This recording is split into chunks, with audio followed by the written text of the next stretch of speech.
At 15, Jack Andraka found a new way to detect pancreatic cancer.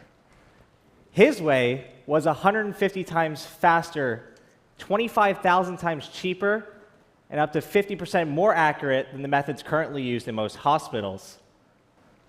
In New York, 20-year-old John Meyer started a company called Fresco News, closed a $1.6 million round of funding, and has made 25 hires, all in less than 12 months, and all while saving major media companies time and money in delivering important information to the general public. I mean, when he was 17, Conrad Farnsworth developed a nuclear fusion reactor in his garage for less than $5,000, whereas in the 1940s, it took the work of 3 governments, 7 years, 130,000 people, and $26 billion by today's standards to create the first atomic bomb. None of these people had fancy PhDs or any college degrees yet at all. They didn't have billions of dollars in funding when they started, nor have they had traditional career paths. They simply identified problems worth solving, found the people, resources, and know-how needed to develop solutions, and create opportunities for themselves to make a positive impact. All these examples do, however, point to one important historical fact. Never before have young people had this much power, positioning, and potential to change the world. Since 2012, I've had the absolute pleasure of studying and interviewing hundreds of millennials, just like Jack, John, and Conrad, who are breaking down barriers and making a positive impact. It's been a mission of mine, both personally and professionally, to locate these individuals, discover what has made them so successful, and to share those insights with as many people and corporations as possible. There are 3 things that almost everyone I've connected with has in common, 3 things that all of us can learn from in order to achieve the same kind of exponential and expedited success that they've had.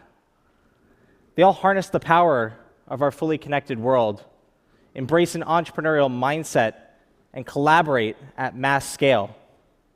We live in a world today where information that used to be powered through word-of-mouth stories, formal classrooms, and on-the-job training has now become instantly available to anyone with enough interest in a given subject. Millennials especially have never known a world without this on-demand access, and as a result, have always been able to recognize, filter through, and learn more about anything that we are really passionate about.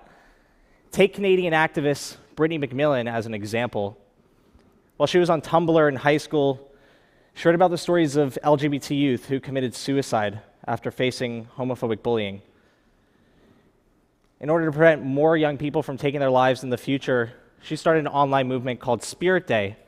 And after sharing this movement via most of the major social media platforms, the Gay and Lesbian Alliance Against Defamation noticed her efforts and joined forces in order to educate as many members of the public as possible about this issue.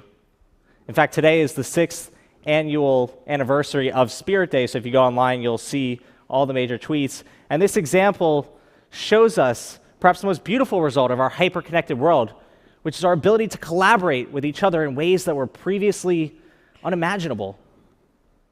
Collaboration has always been an important element of success. What makes many millennials unique is their willingness to seek partnerships, advice, and community on a more global scale. We're seeing a world in which ambitious young entrepreneurs, all influential and fearless in their own right, are thinking less about outperforming their competition and instead are thinking more about out-collaborating their competition by partnering with those who share similar intentions and visions about solving a specific problem. Personally, after both successfully starting my first 2 businesses at 15 and 16, and then spectacularly failing at each of them, I realized that I could get a lot farther in my work by connecting with a community of young entrepreneurs taking on similar projects and challenges as I was. Did this mean I had to give up my unique identity or that my skill sets and strengths would become less valuable if I involved others in my work? Of course not. With this in mind, over the last few years, I have created a community where people just like us could share career opportunities and counsel with one another, meet hundreds of like-minded peers, and pass along invites to top events and programs. The environment of collaboration that we've fostered has allowed us to solve problems faster together than if we worked on them by ourselves. And really, any organization can collaborate as we do at mass scale in order to enhance the speed and magnitude in which it's possible to innovate. But ultimately, living in a globally connected world and having the ability to collaborate with one another doesn't mean anything unless we act entrepreneurially on our ideas. But it doesn't necessarily mean that you have to start a business.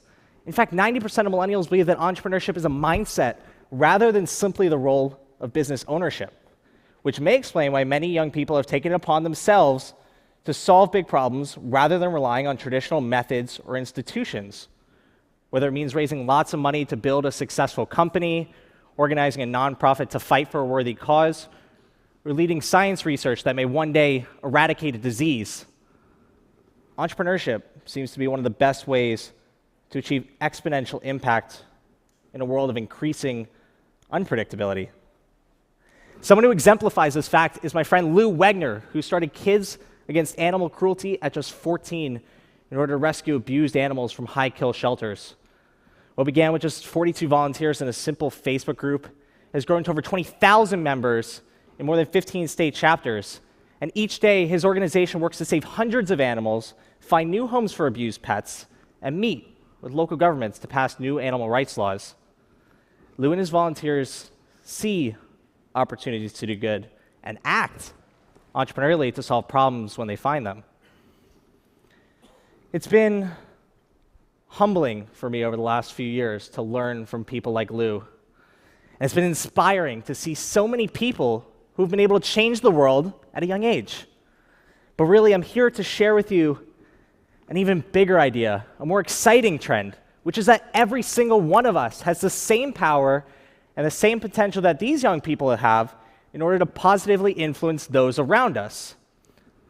The stories I've chosen to share with you today, and that I hope you choose to share with others, remind us of an important and timeless message, which is that our problems won't solve themselves, that our ability to innovate is greater than ever before. We all have power now that only governments, corporations, and the super wealthy had just a few generations prior. And using the tools, strategies, and mindsets of young people changing the world today, not only can we all experience personal success in record time, but together, we can solve exponentially challenging problems faster than ever before. So, there's only a few questions for me that remain. One, what problems are you going to solve? Two, who are you going to solve them with? And three, when are we going to get started? Thank you.